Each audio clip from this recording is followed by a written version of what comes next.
Now then, ladies and gentlemen, here I am on another radio, which is the one with the little dog, his master's voice.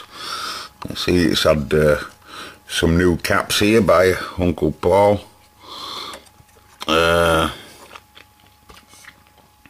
It's an early animal. I don't know its exact date, but this is one that Paul has not finished its cabinet off. I reckon for good reason. You can see he's been doing some with cabinet. Let me just alter the light situation here.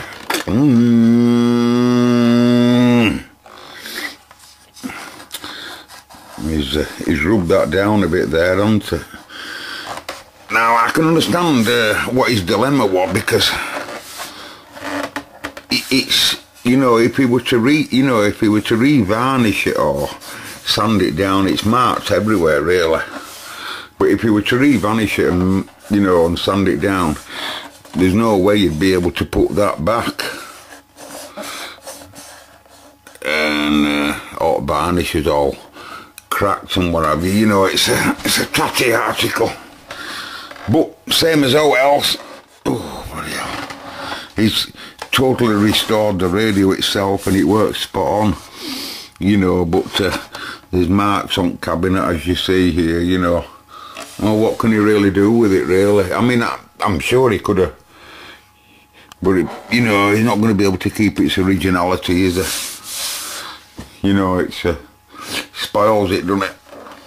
But it works all right, medium, long and short, as usual. And one of the first valve radios that we've come across here with fuses in.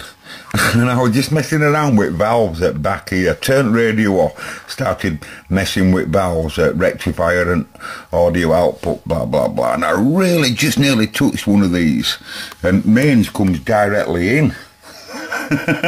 before it goes to any switch. Two fuses, one put negative as well as positive, and these it returns coming back, you know, on these pinks, you know. And I really, I must have been that close to this. And that's only 250 volt. It wouldn't have hurt that much outside of some belts I could have got off these. What's unusual though is if you look there on its rectifier, it says a 6X4. But when I look at the paperwork that's on the side there, it tells you that the rectifier there is a U78. And that's exactly what I pull out of it. You know, that's its original recce. Looks very similar in construction on the inside to a what they call it. If I can go, just stand by a minute. Okay, sorry about that. This is the EZ80 that we opened up, that I've blown up, right? And if you look inside it, look very, very similar inside, don't they? You must agree with me, they do. You know, how they're you know, and you often see you know, don't copy this and don't copy that and all of that. And even in this animal here, it quite clearly says there, if I can get you on it, on literature at the bottom, that it mustn't be sold. Is it this one? Yeah, there, look. This, I can hardly see it. See, I'm looking through a viewfinder.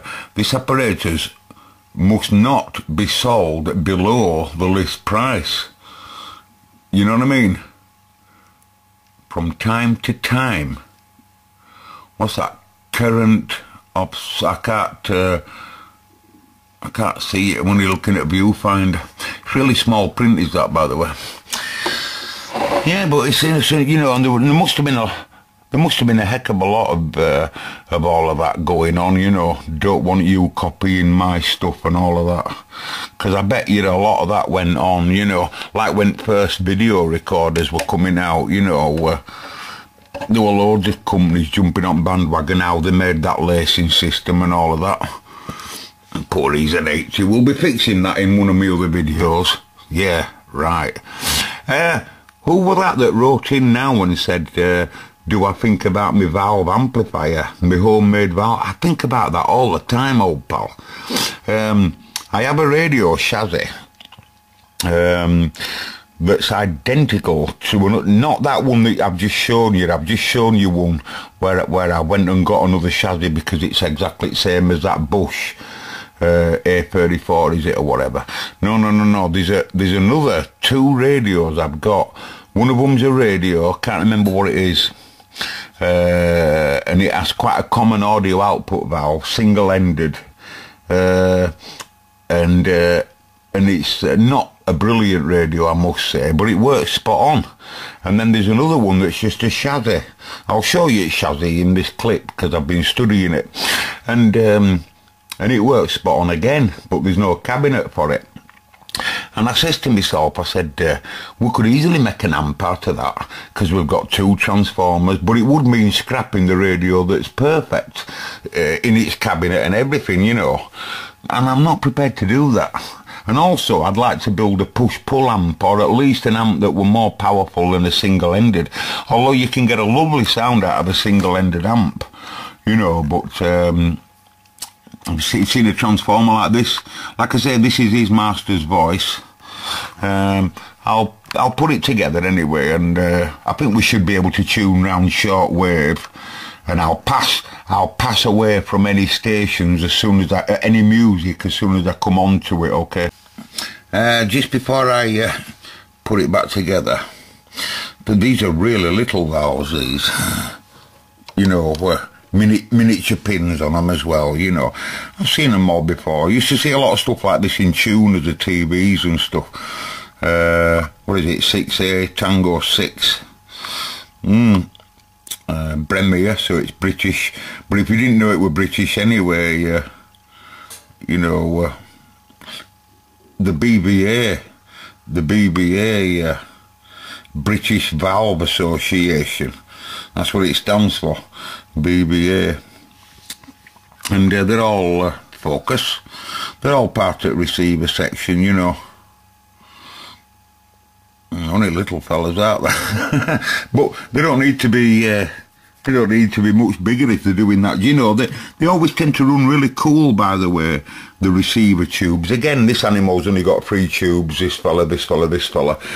You know, and I like to think of all, and you can clearly see here, look, it's a complete split panel if I can bring some light in. You know, and really, in reality, that is the radio. You know, that is the radio, you know, and that is the power supply and audio power amplifier. Because one of these tubes, I'm not sure which, will be its audio detector. And then the audio detector, you know, once the audio's been derived off the carrier, you know, it'll just get sent to, you know, volume control and PA. Anyway, let's wake it up. And for those of you that's wondering what these are for, they're just literally just screening, that's all. To get rid of the help, to get rid of self-oscillation. Just a spring load underneath there, you know, to keep valve pressed down as well, so it's not loose. And then of course it's all grounded once it you know goes in. Now, and that's something that we're not seeing on some of the earlier radios, is it? But very, very common. I've seen it 1,000 times. It's very common. Main transformer and audio transformer. It looks like Paul's changed this audio transformer. You know. Anyway, some titty is required. How are you thinking? No, you can't see how well lined up, can you? Yeah, it's when you're coming down that tunnel at Old Trafford. I mean, you'll know how long it is, George and Brian, but to come down it to see such a small picture, then to walk out onto that stage is something that you can only dream of. Oh, don't be playing any music. Hey, don't, whoa, for Christ's sake, don't throw me off the YouTube. Oh no! Wait on, lads, I'll turn it round, okay. started with a budget for only 10 people, now employs over 2,000 people and develops products and solutions that reach not only China, but around the world. Could you share with us some of the experiences, especially your personal involvement in the establishment of the China R&D Center? Yeah, I once got it once on 11 meters, China, and I thought it was someone planking. Right, if I can pick this species up without getting killed, because I've had mains to this quite recently. This is the chassis I'm referring to. You haven't seen this before, have you? Let me just get a light in.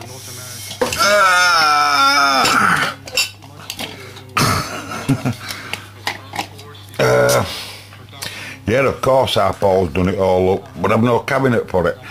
I don't have any cabinet for it. We've seen it in one of my videos, this same radio, except it's in a cabinet, you know.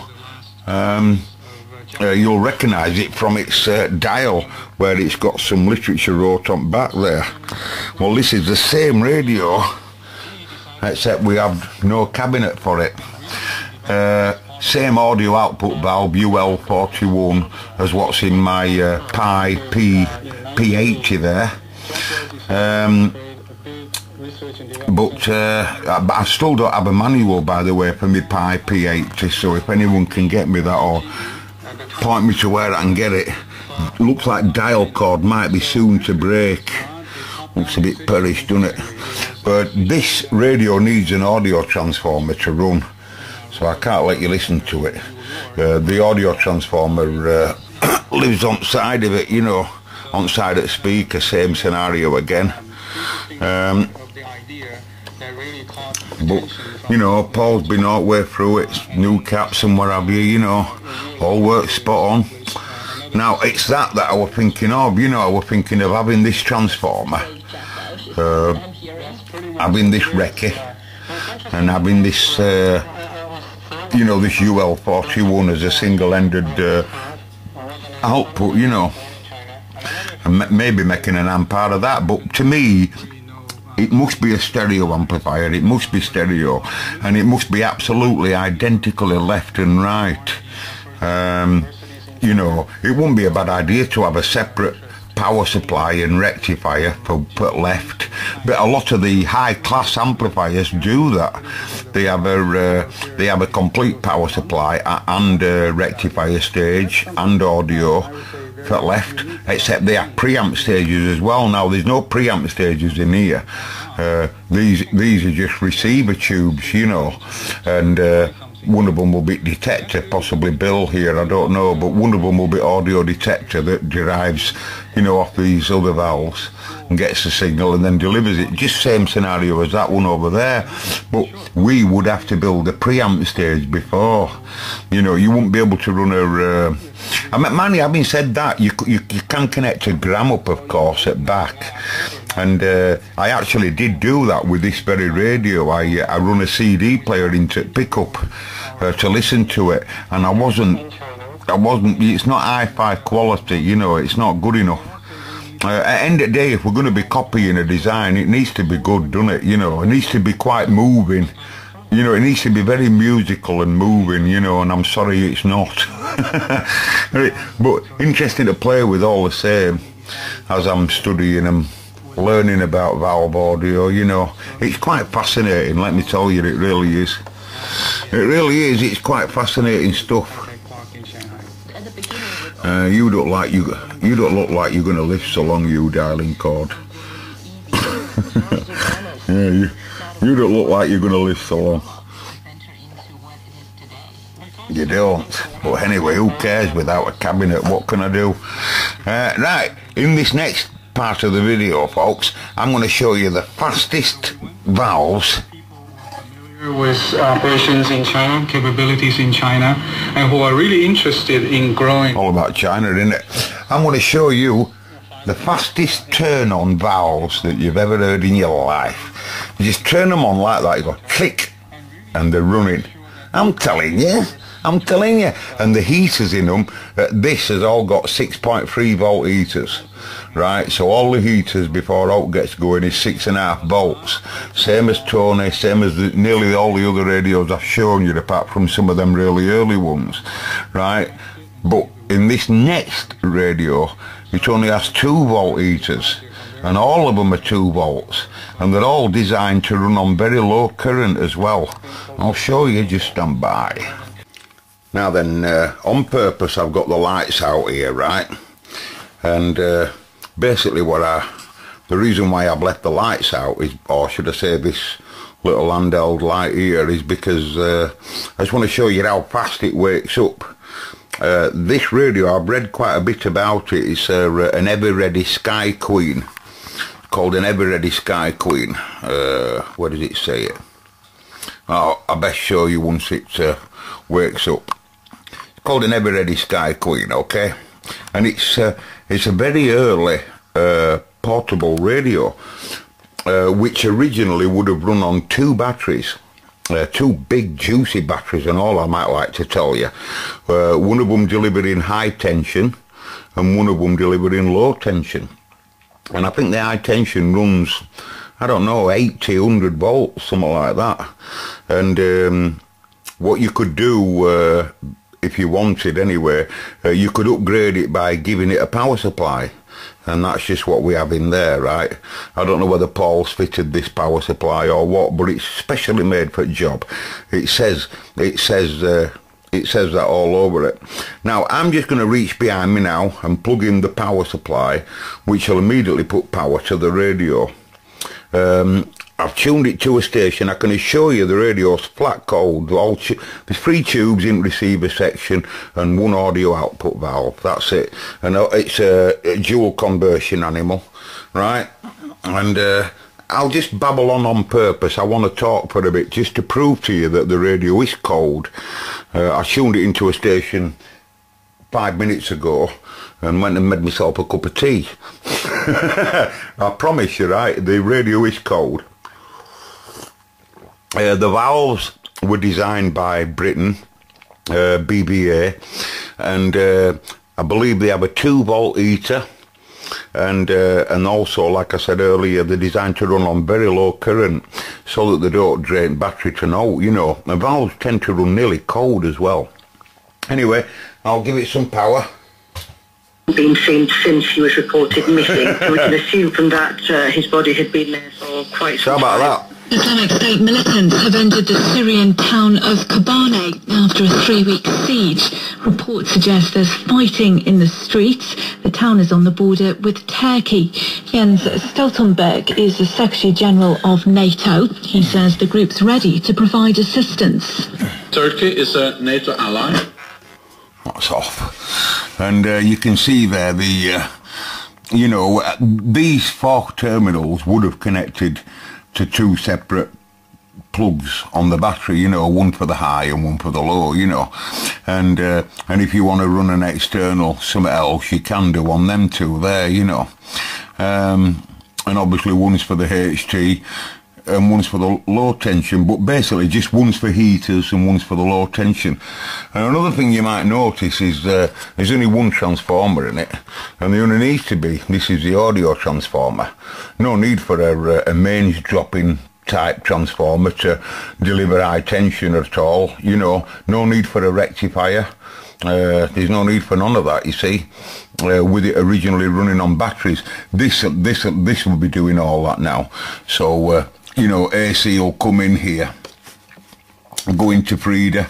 Frida will convert it, you know, from AC to DC, and then produce the 2 volt heater and the, I think, 120 volt. I can't remember whether it's 80 or 120 volt, but it's something similar to that, coming up out of here to drive radio, you know. The current outbreak, Alan Matto is the Spanish Health Minister. And you can nearly, let me just show you these tubes, because these particular tubes are made in Holland. It's actually made in Holland, are the tubes.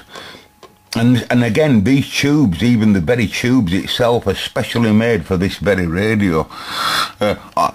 I'd like to have a go at bleaching the radio, you know, giving it a good bleach perhaps. Perhaps I could get it cleaner if I bleached it. I'll show you that in front of him in a minute. I'll put him there. We can get to look at this species if I zoom in.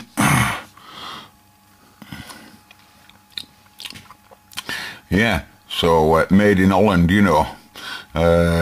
But of course by British Valve Association, you know, but a very, very little tube, you know, really right little animal, very similar to that, but I think same size as what we were looking at in that animal in receiver section, but quite unique, you know, because they were made specifically for this species, and of course it's got screw type, you know, back where the screws don't come out, you know, because folks going to be undoing it all the time to change the batteries all the time, you know.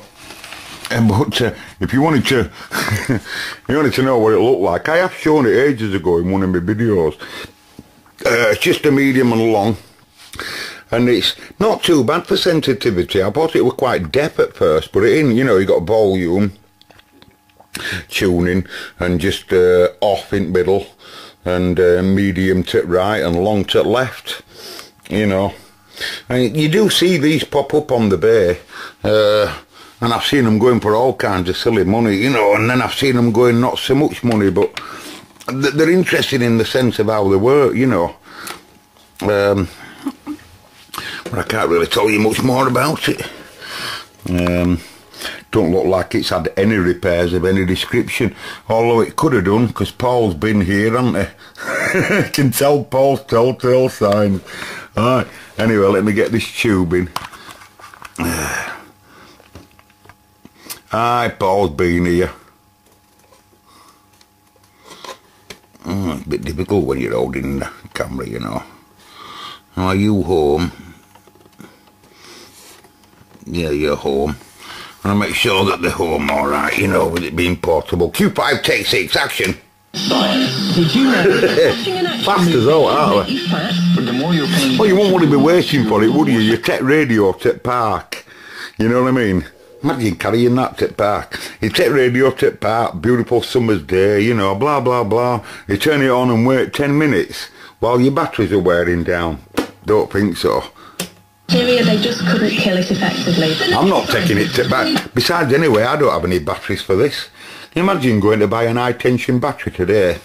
In fact, it's possible that the power supply is worth more in money than the radio, because that power supply will go in quite a few other portable valve radios, you see, if it's day.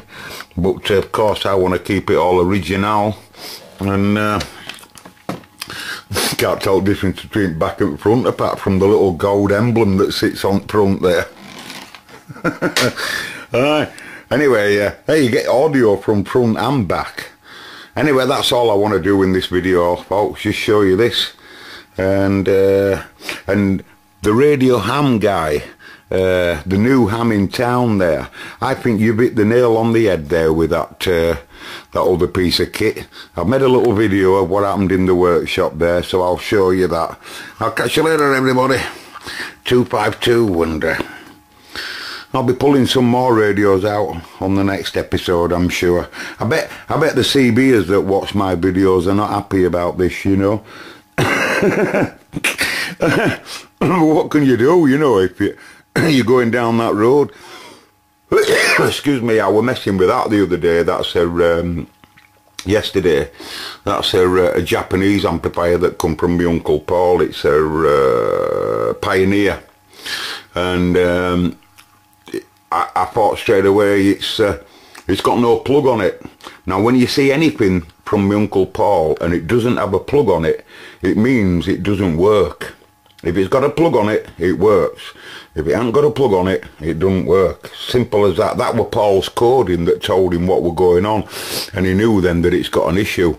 And on this animal there, as soon as I didn't put power to it, I just took the lid off straight away.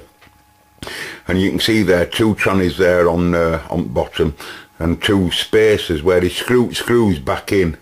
to keep the screws and the isolators there. And I said to myself, oh, it's got an output problem. 2 complementary sets, I bet. And I'm wrong, they're not complementary, they're identical.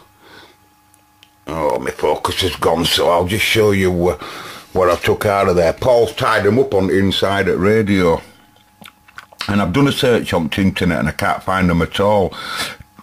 Focus.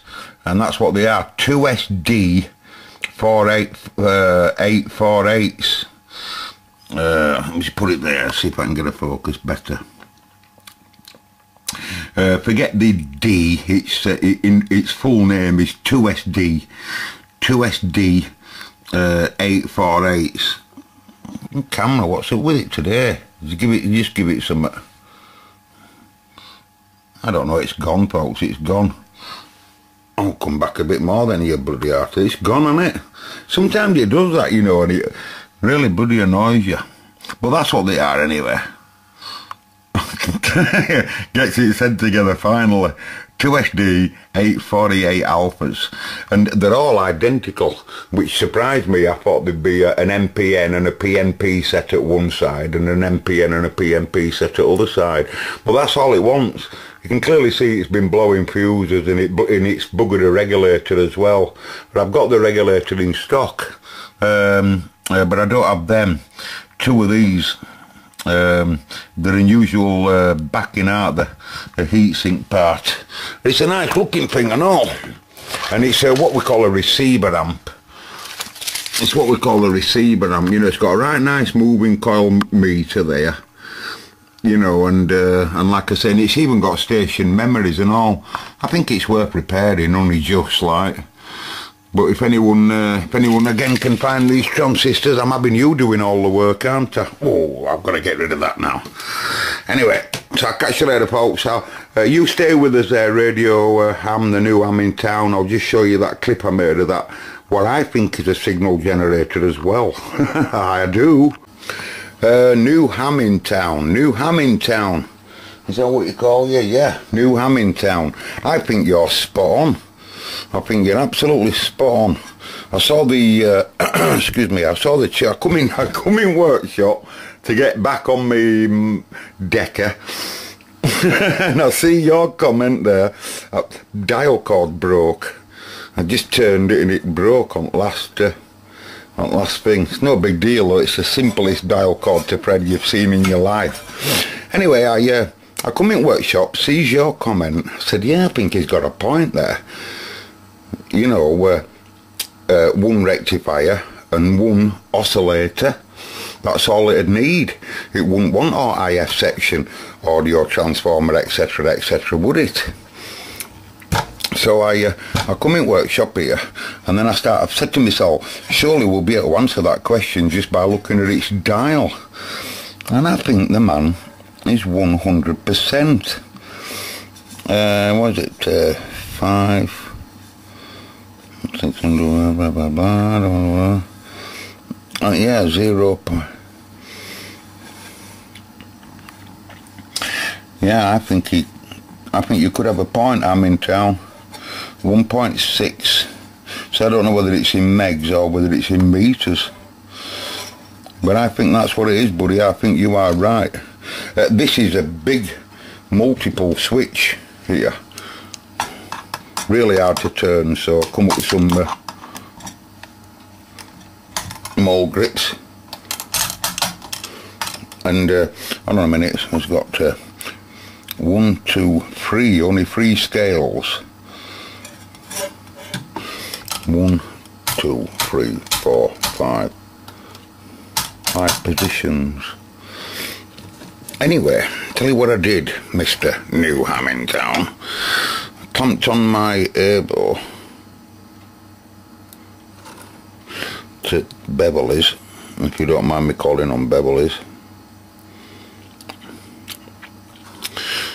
And then I don't know whether I've got polarity right.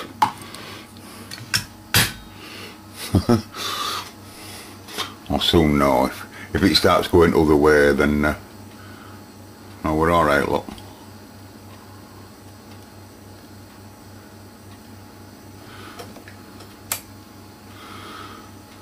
Right, well, as you know yourself, lads, it'd be 250 volts if it were here, 100 volts if it were here.